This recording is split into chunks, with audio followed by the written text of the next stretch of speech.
नमस्कार। स्वामी रामतीर्थ जी का प्रवचन समाप्त हुआ।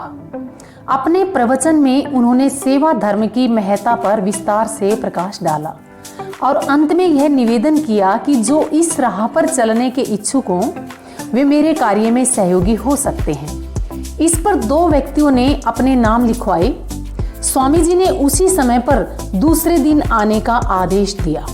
सभा समाप्त हो गई, सभी लोग चले गए। दूसरे दिन सड़क के किनारे एक महिला खड़ी थी। पास में घास का भारी गट्ठर किसी राहगीर की प्रतीक्षा कर रही थी कि कोई आए और उसका बोझा उठवा दे। एक आदमी आया।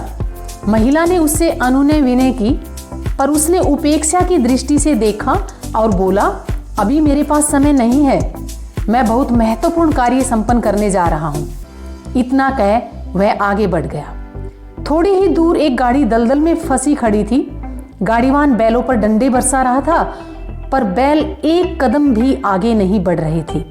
यदि पीछे से कोई गाड़ी के पहिए को धक्का देकर आगे बढ़ा दे तो बैल उसे खींचकर दलदल से बाहर निकल सकते थे। गाड़ीवान ने कहा, भैया आज तो मैं मुसीबत में फंस गया हूं, मेरी थोड़ी सहायता कर दो। राहगीर बोला, मैं इससे भी बड़ी सेवा करने स्वामी जी के पास जा रहा हूं, फिर बिना इस कीचड़ में घुसे धक्का देना भी संभव नहीं, अतः अपने कपड़े कौन खराब करे।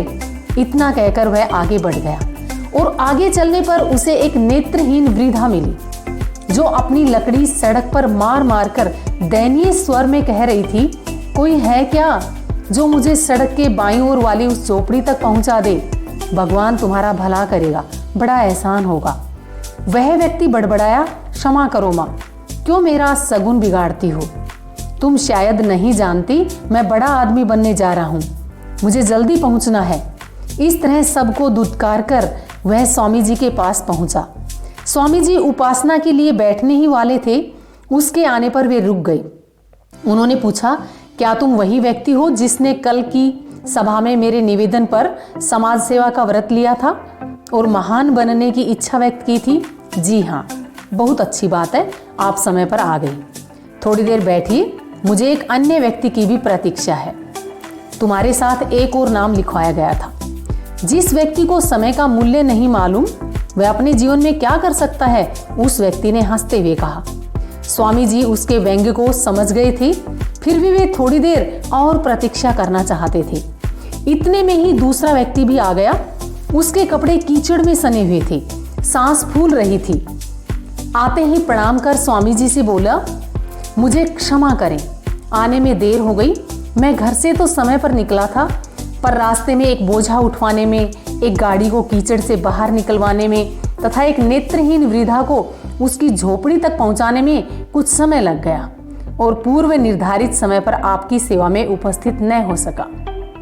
स्वामी जी ने मुस्कुराते हुए प्रथम आगंतुक से कहा, दोनों की राह एक ही थी, पर तुम्हें सेवा के जो अवसर मिले उनकी अवहेलना कर यहां चले आए। तुम अपना निर्णय स्वयं ही कर लो, क्या सेवा कार्यों में मुझे सहयोग प्रदान कर सकोगे। जिस व्यक्ति ने सेवा के अवसरों को खो दिया हो वह भला क्या उत्तर देता। दोस्तों, बिना सेवा भाव के किसी भी पुनीत कार्य को अंजाम तक नहीं पहुंचाया जा सकता। सामाजिक, आर्थिक सभी रूपों में सेवा भाव की अपनी अलग अलग महत्ता है। जब हम एक दूसरे के प्रति सेवा भाव रखते हैं तब आपसी द्वेष की भावना स्वतः ही समाप्त हो जाती है और हम सभी मिलकर सफलता के पथ पर अग्रसर होते हैं। सेवा से बड़ा परोपकार इस दुनिया में नहीं है जिसे हम सहजता से अपने जीवन में अंगीकार कर सकते हैं। इसलिए हम सभी सेवा के इस महत्व को समझें व दूसरों को भी इस ओर जागरूक करने की पहल करें। अंत में मैं कहना चाहूंगी, ना धन चाहिए, ना दौलत चाहिए, ना ही गाड़ी, ना मकान चाहिए। सेवा करने के लिए तो केवल निस्वार्थ सेवा का भाव चाहिए। उम्मीद करती हूँ कि आपको ये वीडियो पसंद आई होगी। अगर वीडियो पसंद आई हो तो लाइक करें, कमेंट करें, दोस्तों से शेयर करें। यदि चैनल पर पहली बार आए हैं तो सब्सक्राइब करना न भूलें। धन्यवाद।